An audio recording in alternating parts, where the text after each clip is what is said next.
What is up, my fellow parents? Hey, I love you. I care about you. I care about your family. And so my calling in life is to do this, empower you, equip you. And for me to do good at my job, the best I can do, I've got to keep learning. I've got to keep reading. I got to keep being around mentors and people that are wiser than me, older than me, better than me, so I can keep getting information so I can be the best I can be. And today we have a really unique episode. Somebody who've never done anything like this before ever. I read a book like a year ago, and my therapist actually recommended the book to me, and the book was so good. It was so good. It was so unique that it changed my life. I think about the concepts from the book on a regular basis, and thankfully it's been a year now, and I can happily say like the book's teachings have become a part of who I am and how I think. Great. And I want to tell you some of the what the book's about, and I want to give you 10 great quotes from the book. So you can read the book if you want, or not read the book. And no, we you don't can need be it. You know how introduced. they have Cliff's notes? These are Sean's notes of Yeah. the book. We're getting a book report from Sean, so you're going to Book dissect report. it for us. I haven't read this book, just so everybody knows, so I'm going to be curious with you, and we're going to learn what book it was that changed Sean Donohue's life. Seriously, it's such a good book. So the book is called UnOffendable, and the author is Brett Hansen. And I don't know much about him, but I believe he's a radio DJ, and he's written other books. But this book is very popular. It's done very well, and I can't wait to tell you a little bit about why this book has captured so many, audiences, including myself. And Jordan, I can already tell you I'm going to love it. has never heard these 10 quotes before. No. And so we're going to get a live reaction, and then you can hear the quotes yourself, and you can decide what you think about the quotes. Does that sound good for today? That sounds good. I just wonder, what is it? Why do people, I don't know if he talks about this in the book, why do people get so offended by what other people say or do when... He does. Do we put so much weight in what other people's words and thoughts are? We do. Like, what do I care if Joe Blow says this? We do. I don't understand that. Well, we do. And so I can't speak for like all of humanity, but let's try to understand it, because let's break it down real quick. This is not even, we don't have this planned, but let's talk about what the many ways of why we are so offendable, why we argue with people. Let's just break down the list. So let's start with this. Does this sound familiar? One family watches this one news channel, and they watch a lot of it. Yeah. And they're getting very triggered, and they're like, oh my gosh, those other people who watch that other news channel are idiots, and I can't believe they think this way. How could anyone? This is so obvious. Right. And then this other family, they watch the other news channel, and they're like, who? What is going on the other side? And then they meet up for Christmas dinner because they love each other, and fireworks, because it's just, everyone is just, it's just so offensive. Does that sound familiar? It does sound familiar. We could go in the same category, whether it's news channel, religion. You believe that? Oh, I'm so offended that you would even believe that. That's so not true, because this says this. It could be so many things. I think you're totally right. But I'm going to go even deeper. Keep going. As we're all listening to this, to have you think about why you get offended, right? Maybe it has nothing to do with what they believe. Yeah. It more has to do with why they believe it, or... what you have to ask yourself is, why do I care what they believe or why they believe it? Why do I care? Yes. That's the thing I want to ask. Why do I care if John Smith over in the other neighborhood thinks this way? Yes. And if he were to come to me at the gas station and say something, I am so offended that you would say this. I don't know who you are. But there's a bigger picture, I know, and a lot of people are probably screaming right now, be like, well, this is why. And I get that, but I want to hear what this author has to say. Yeah, about you're going to love these quotes, because I think it's like, everyone, I don't know how you want to phrase it, because I'm not the author, I'm not Brett Hansen, I'm not an expert at talking about this, but there's like these different levels of offense. So like on the most distant level would be, you're offended by what strangers are doing on the other side of the political line, right? You don't know these people, you heard about them in the news, and you get offended. But then if you keep moving closer and closer, like your neighbors, your Sure. coworkers, your family members, Family. your own parents, your aunts, your uncles, your cousins, your brothers, your sisters. And let's go with the spouses, your Right. children. Let's just be honest. Like, these people do things that offend us, that trigger us every day. Every day. And so it's not just the book Offendable or not, Unoffendable is not just about, it's not really even about politics. It's about how you view yourself and your own offense, about how you view like your own spouse. It says something Right. to you, and it Right. really, really hurts. You feel really disrespected. You feel Right. don't even care about you. You feel like you want to do X, you want to do Y and Z. So it helps you to unpack those layers in your mind about how do you view offense. Because when we get that offense, we're automatically putting judgment onto that person. And going back to like biblical stuff, like we're not supposed to judge, but that's so hard, man. If I hear someone's doing this, I'm gonna be like, really? That's, I guess I'm not gonna get offended, but I'm totally gonna judge you for that. But I think we're working here to not get judged, not be a judging person, and not to be offendable overall. Okay, tell us what You your actually first did a quote good is. job of giving us, because everybody here, like, you have these like, you have this criteria, you have this moral standard, you have this spiritual belief. Everybody has something.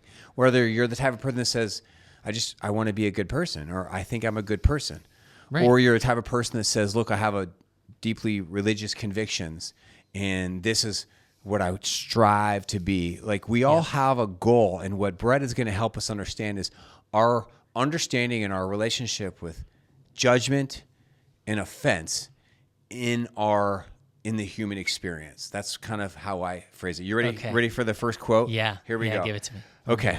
Some of them we're going to spend some time chatting about. Some of them we'll breeze through. But That's okay. whether you're listening to this in your car, you're at home doing the dishes, or maybe you're at work, or maybe you're just listening to it on a hike, take a few deep breaths and just have a little meditation, a little prayer, and say something like this, like, help me understand what it means to be more unoffendable, to Yes, be more all of loving, us. to be That'd more be good. understanding of people. Help me understand stupidity. this. Open my no, heart. You ruined my meditation. Here we go. Here. I'm sorry. Quote number 1. When you live a life where you're Yeah. intentionally unoffendable, you become a gift to the world. Okay? Right, because you're not throwing that judgment. You're not being impacted by what someone else is doing. Yeah.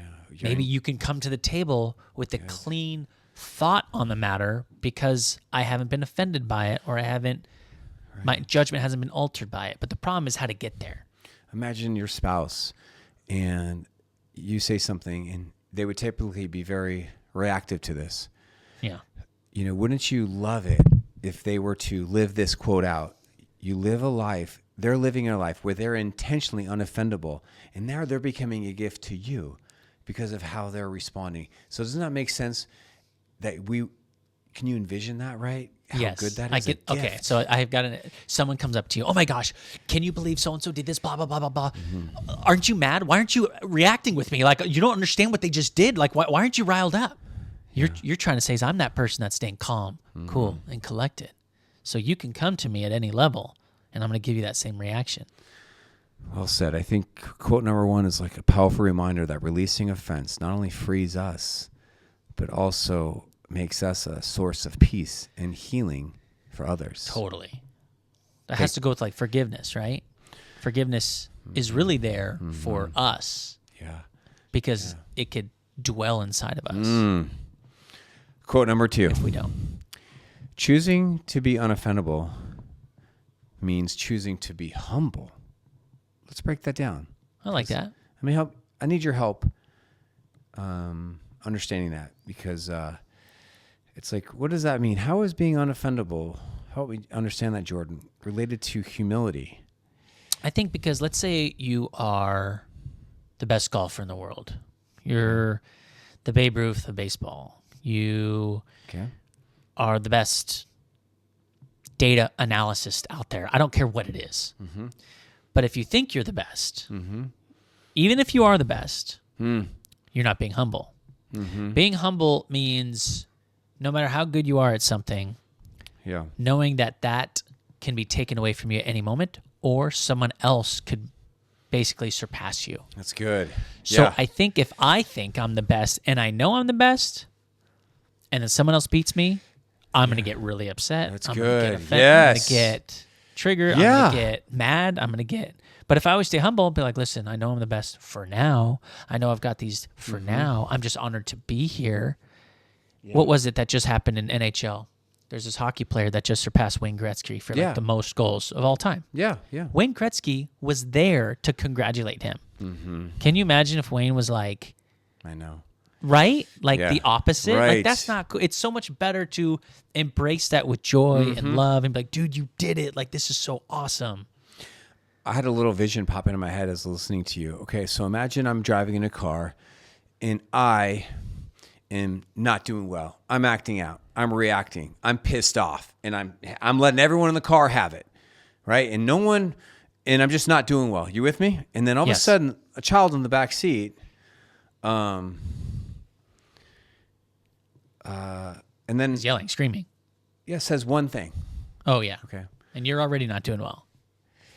And then I turn to them and I say, gosh, look at you. You're a joke. This is exactly it. So like what you're doing now is instead of just owning your own stuff, right, you're passing judgment on. It's almost like, here's another version of that same story. Okay, let's say I'm acting out. I'm being really aggressive with everyone. And then I say, look, I'm really sorry, everybody. I'm really sorry. That was not okay. That was not okay. I should have taken a time out. I apologize. I was really wrong. And then they're like, it's okay, Daddy. It's okay. Yeah. And then 5 minutes later, somebody in the car says something wrong. Yeah. And I snap at them. Right. What are you doing? You can't act this way. See how judgmental that is? It's not humble. Instead of humble attitude, it'd be like, look, I got my stuff. They got their stuff. Like, why react when everyone's got their stuff? That's good. But you got to be honest with that. And that takes a lot of wisdom to try to get to that level to where you can realize that. Most people don't realize that we'll bury it down deep inside and we'll react and we'll throw it onto someone else. And we won't even have the ability to say, man, that was totally my bad. I should have not done that. You could make the argument that our reactions are all based on the opposite of humility. They're all based on us being prideful and arrogant and rejecting someone's humility. That's like the mankind thing, though. It's like we're all still, what is it, fight or flight? Yeah. You know? Punish or punish. Yeah. Here, speaking to that, as we think of punish, here's quote number 3. Now, the author, Brett Hansen, he writes from a Christian spirituality point of view at parts of the book and does a really good job of articulating his religion and his viewpoint on this in a really good job. Here's something he writes. This is pretty deep. He says, you can't simultaneously be merciful and angry. That's why the Bible says God is slow to anger. What do you think that means? Oh. Which is the opposite for us. It seems like anger comes so fast. I talk about on this podcast all the time, like where something happens, I can hold it off for as long as possible, and then I'll see red. Yeah, right? Yeah. But if we could somehow control that more, we would be more willing to be merciful than the opposite. Dude, it's so hard to control those emotions sometimes. Right. You can't be simultaneously merciful and angry at the same time. No, you have to choose. Are you going to... But that anger comes fast. I know. Isn't that deep, though? Yeah, quote number 4. So I did a little teaching on this book recently in my VIP membership where parents are there live. And I think I'm going to maybe even turn it into a podcast because it came out really good. And the parents that were there inside my membership, join me if you're, give me a call or check out my website if you're interested in learning about my membership because it comes with a ton of support with me, including 3 live Zooms with me every week. And they love this quote. This was the most popular quote of the teaching. Are you ready? Quote number 4. Here it comes. There's only one thing that anger produces reliably. More anger. Oh, there's only one thing that anger... Say it again. There's only one thing that anger produces reliably. Reliably. More anger. Gosh. Yeah. Isn't that deep? Yeah, that's good. Isn't that good? And you know what's crazy, too, is like... after we're done, it's like having an episode of something, right? It's like sometimes you have this episode and you kind of, let's say like, okay, one time I was on The Price is Right, all right, back when I was like in college. Hold on, pause. Yes. No, pause. Yes, pause. You better not. Okay. You better not zip through this story. Okay, everyone, imagine Jordan on The Price is Right. Now, go ahead. You tell your story, then I'll tell my story of Jordan on The Price is Right. Go. All right. What I was going to say is one time I was on The Price is Right. This is back in the Bob Barker days, you guys. So it was like old school CBS. It was so awesome. And I go up on stage and we play this grocery game. I get back down. I'm shaking. I'm trembling, right? I just had a traumatic experience on stage with Bob Barker. Yeah. I blacked out. I don't remember what happened. Wow, dude. All right. So I remember. Linking back, I know we can go back to this in a second, but linking back to anger producing, sometimes when you have these episodes, these anger, you black out, right? And you don't even remember what happened, or you feel so guilty after. You're like, I cannot believe I went that far, because the anger then triggered more anger, which then triggered more anger, and I got so mad. Yes. I can't believe I went that far. It's because, you had an episode like I did on The Price is Right. I blacked out. I don't remember anything. Wow. That was a good experience, though, versus an anger experience. Yeah, if your parents yell at you a lot when you were a kid, the chances that you're becoming an angry, yelling parent is going to be pretty high. Yeah. And if you yell, get angry at your kids quite a bit, well, the chances that they're going to yell and be very angry at your grandchildren are going to be very high. Yeah, I see what you're saying. If you get angry at your kids in car and snapping and be rude with them, well, they're going to do it to each other, or they're going to do it to their friends, right? Yeah. It's not like anger. This is the thing. Like if you go up to somebody that you care about and you're like, oh my gosh, I'm so pissed off at you. You are this, you are selfish, you are this, you're out of control, you are this, and I want you to give me a hug and comfort me. Yeah, that ain't happening. That's although that's probably what's needed. That's the medicine right there. It's like, give me a hug, and we're going to bro through this. I'm going through a situation with my kids right now where we're starting to get physical, right? So there's some hitting going on. And I'm just like, we had a family meeting per Sean Donohue's request. Yes. And we were like, let's break this down. And I really got into the why. Why do you feel like it's okay to hit your sibling? And they said, because... And no, I said, why do you think it's okay to hit your sibling and it's not okay to hit your friend? If your friend did the same thing your sibling did, would you hit your friend? They're like, no. I'm like, why? Because then my friends won't be friends with me if I hit them. But my sibling will always be my sibling. And I'm like, dang, that actually kind of makes sense. But I'm like, that's not what we do. I get what you're saying. Yeah. So I'm like, so you're always my kid. Does that mean I get to hit you whenever I want? Yes. Because, hey, you're always going to be my kid? Great. Right? Great parenting, man. Anyway, we went through that, and it was a good family meeting, but it's frustrating that our human desires are to get angry, and maybe it's like a defense mechanism, right? Like we have to get angry sometimes, but we can't let that anger control us. Well said. Hey, side note, I wasn't there when Jordan was on The Price is Right. That's why I was like, pause. But dude, I love this guy so much. Guess what he did? Of course, Jordan's going to get picked, right? Because they just picked like people with big personalities. Look, I wasn't there. Yeah, hold on. First, a lot of people don't know that. They think it's random. No, they actually go through a 15-second interview. Who are you? What's your name? Where are you from? And you try to stand out. Yeah. Okay, keep going. And I don't know if it's like this anymore, but it's a miserable experience. Like you have to show up at like 4 a.m, stay in line. You're like cattle. It's cold. It's so bad. Like it's good when you're like 24, 25. So guess what this guy did? He pulls up his shirt in front of the people interviewing him, and in sunscreen, he had burned something into his skin. And Bob's number one. That's exactly right.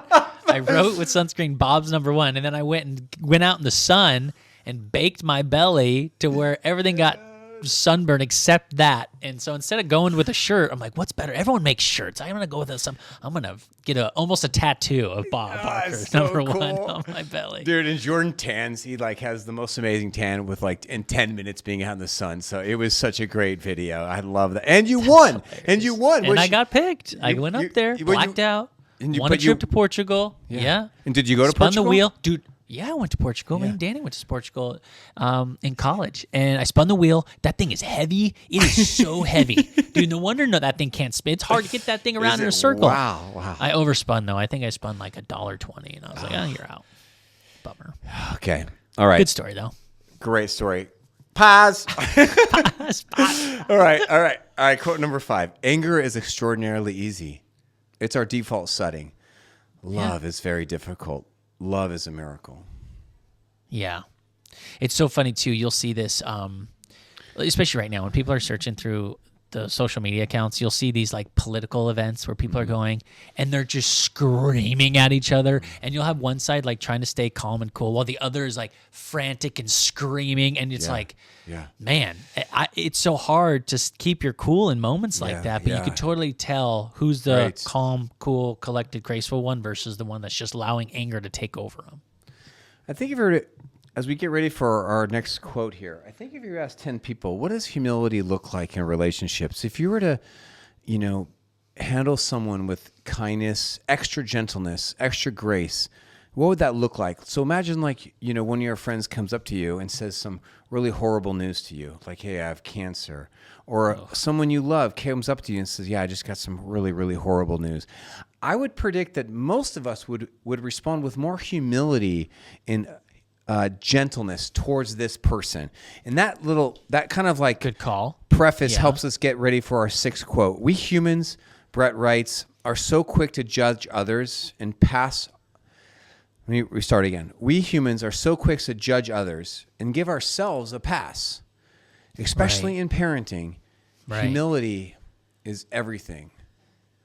Yeah, because you don't know what someone else is going through, and that's one of the reasons why people are like, you don't know what someone's going through. Lend a smile, wave when someone lets you in a car rider line. Just like the problem is we don't know what everybody's going through, but if we can maybe pretend like, man, I bet that person's hurting, we tend to give them grace. That's what you're saying. It's like, it's okay that they're doing that. They're acting out because, the kid's parents are getting divorced, so he's acting out, right? It's like, are we making excuses or are we looking at the situation differently? One of the biggest ways that my life has changed, I talk about this in my VIP membership quite a bit in the last few years, is that I've changed the way that I view my wife. Very vulnerable for me to share this, but I've been married for 21 years, and here's something amazing that's happened in my mind. Over 21 years, there's a lot of things that my wife Danielle does that really bother me. I feel disrespected. I feel unwanted. I feel hurt. I feel unloved. I feel uncared for. I feel all types of feelings, just like any normal human would feel. Totally. Yep. And then I would try different tactics with my feelings. I would sometimes respond well, and sometimes I wouldn't respond well. Something that if you go to marriage therapy, what the person will help you see is how to talk about those feelings. And so Daniel and I have been to a lot of marriage therapists over the years, right? Because we needed them. And then this book comes in, and I'm just shocked that more people don't talk about this book. Here is what I learned from the book. Now, and I learned this also from, my therapist, Teresa, as well. Instead of looking at her and kind of saying something like this, like, oh my gosh, here she goes again. Oh my gosh, so rude. What is that about? Like, so disrespectful, man. Yeah. What's her problem? Right? This is this negative resentment. Instead, what I've tried to, and I've been pretty consistent, not perfect at it, I look at her, Jordan, and I say, look, oh gosh, that woman loves me. I know she does. Oh, and I love her. And I say this in my head, of course, because I'm not trying to say this when we're driving the truck. I understand. And I say, you know what? She's just, she's going through a hard time right now. And maybe I crossed the line, and maybe I didn't. But maybe I hurt her, or maybe I didn't. But it doesn't matter because she feels it, and that's real. And I don't need to become offended by how she's reacting. She's reacting in a way she wants to react. And it's good information for me. This is about her. And I'm not going to react poorly. Why would I get offended that she's offended? Why would I get offended that she's upset at me right now? Because if I were to do that, then I won't be loving. And I want to respond with love right now. I'm not going to judge her for judging me. I'm not going to disrespect her or be upset for her for disrespecting me. Like, look, she's going through something, and I'm just, I know that she loves me. She's doing the best she can, and we'll get through this. I just want to show up and be cool and loving right now. Okay, I have 2 questions. Yeah. Does it work? 100% of the times.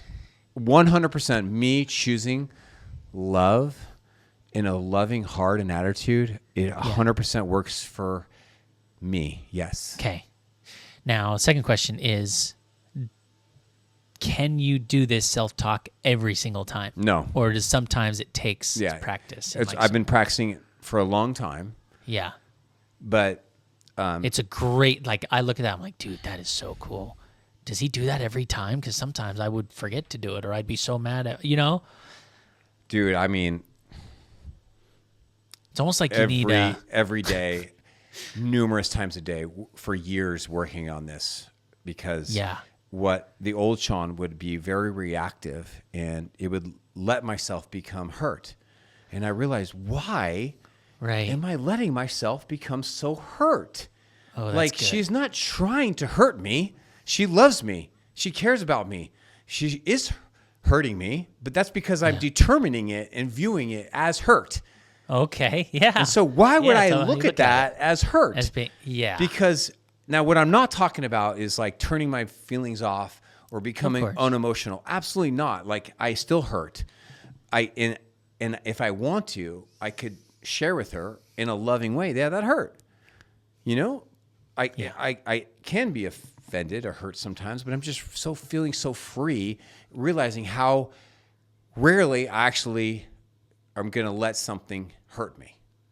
I like that you're feeling so free. I bet it's like they say it's like a weight lifted. Like, being unoffendable has got to be like a giant weight lifted, or like a thumb pushing you down. It's like, no, I'm free to stand tall now and feel what I want to feel. I say this to her sometimes, and she doesn't like it when I say it, because normally when I say it, she's upset. But I like it. I'll say this to her, honey, I don't need you to. You say this? What? No, she might She says she might apologize or say I'm sorry, and she might not. And I'll be like, it's okay. I don't need you to apologize. I've already forgiven you and moved on. It's all good. It's all good. Can you see how that's kind of snarky though, and she doesn't like hearing that? 100%. Right? Yeah, like because ultimately, if she never apologized, you'd be like, dude, you didn't even say sorry for that. Like, that really hurt. You could totally use that against her later. That's another like manifestation for me about what it means to be unoffendable. I don't need people to apologize to me anymore. Right, but you also don't need to tell them that.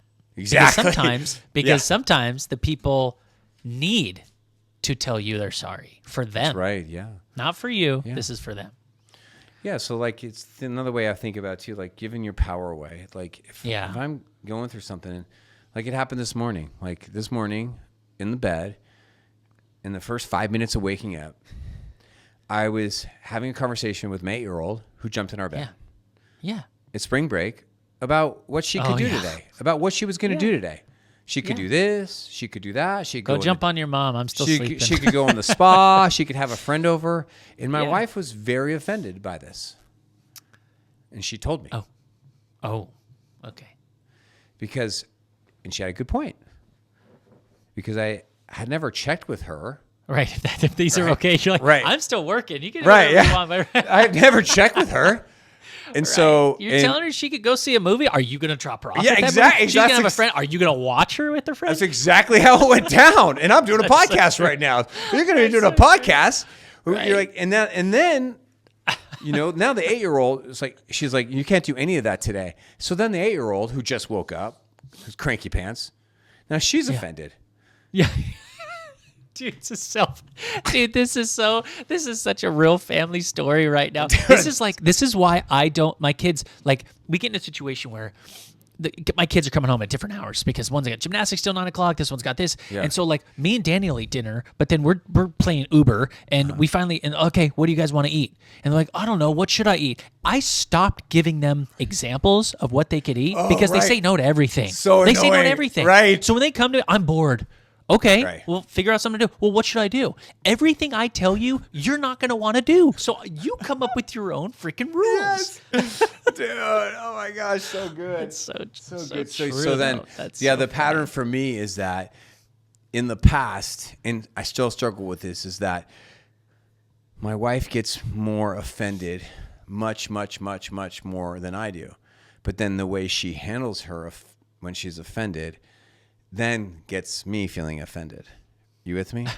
So I just realized, like, going forward, if my wife wants to be offended at me, that's okay. I want to respond with love and not handle this poorly. You know, like this She could be what if she could be unoffended by like, oh, that's such a great idea, honey, and then comes up to you mid podcast, jumps right in. Hey, I need you to take.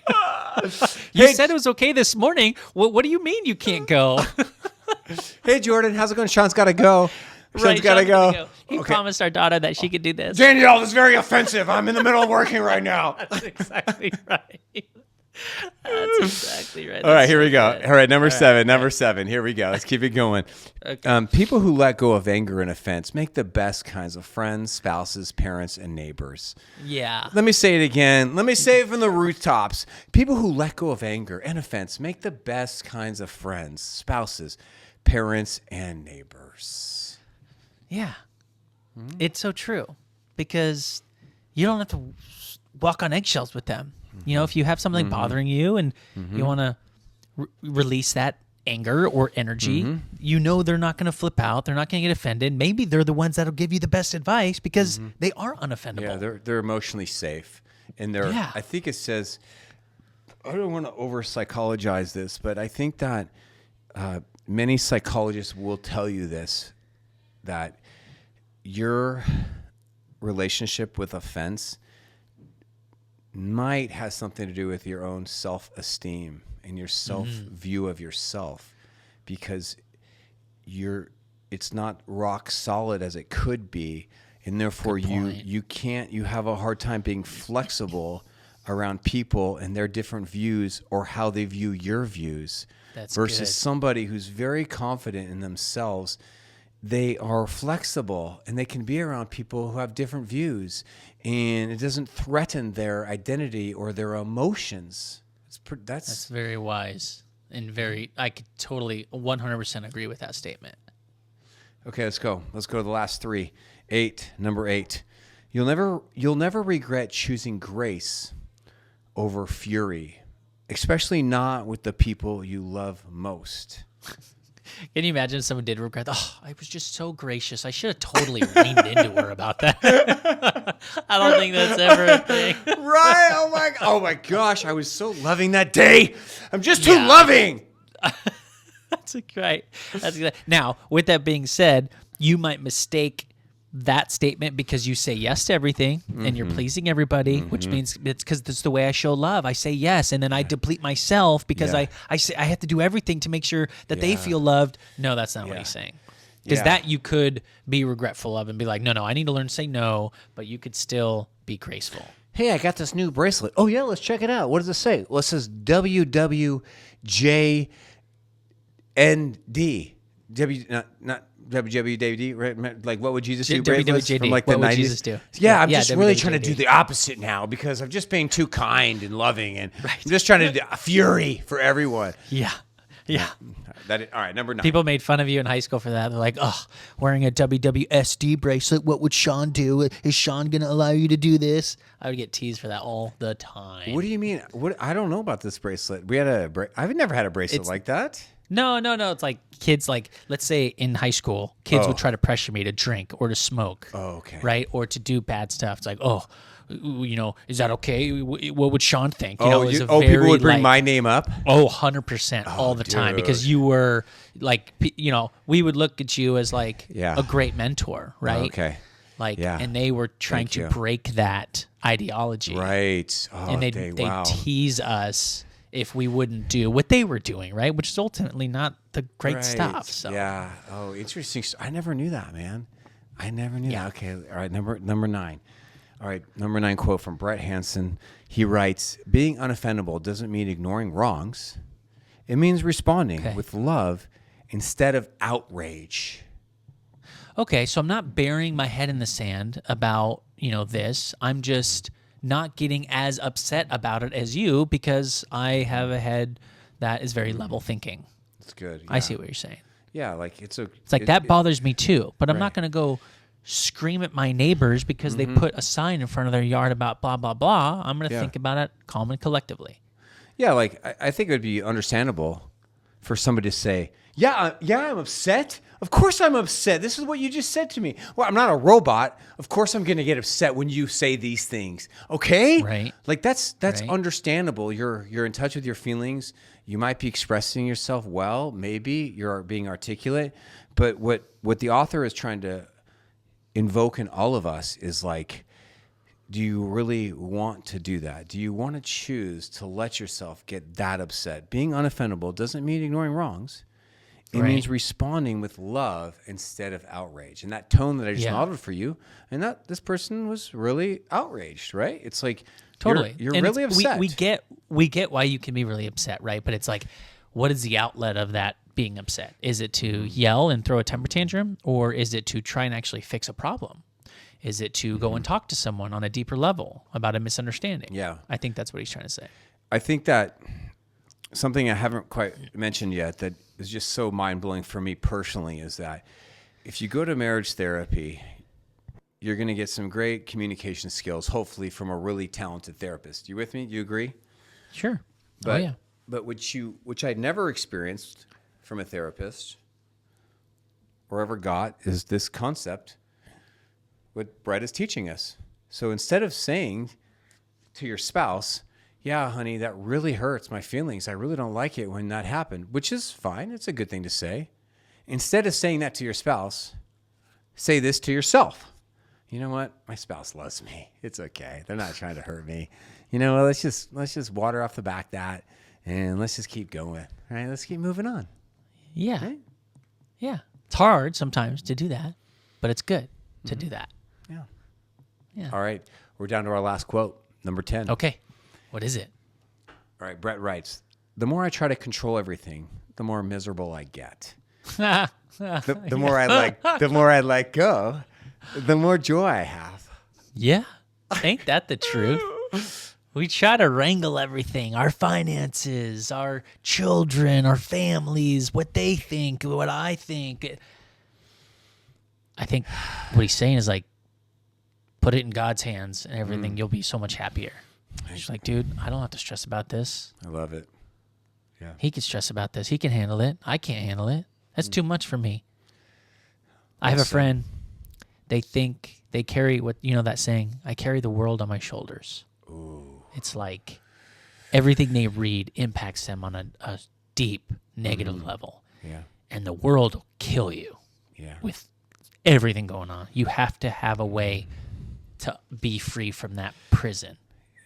And again, that's like, it's not saying I'm burying my head in the sand and I'm not mad about this stuff, but you can't let it affect your day-to-day life because then it's going to affect your kids. They can feel your stress. Think about all the studies they've done with like pregnant moms. When they're stressed, the baby's stressed. They can feel that. And that'll live with them for a long time. It's like we have to figure out how to just not be offendable, but it's so hard. It is. This is why we're doing the podcast, because it's a great loving concept. Like the answer to all of our questions is love. And this concept of being unoffendable is such a freeing, empowering thing. Like, here's some really good news. You cannot control this person, but you can control yourself. That's really good news. You cannot control a child, but how you control yourself, your thinking, your reactions. So Jordan, thank you for joining me. Thank you, Brett Hansen, for writing a really provoking book. What's the book again? What's it called? Brett Hansen's book is called UnOffendable. Easy. Love Find it anywhere you can find books. Everybody stay strong, be close, and teach wisdom. Thanks for joining us.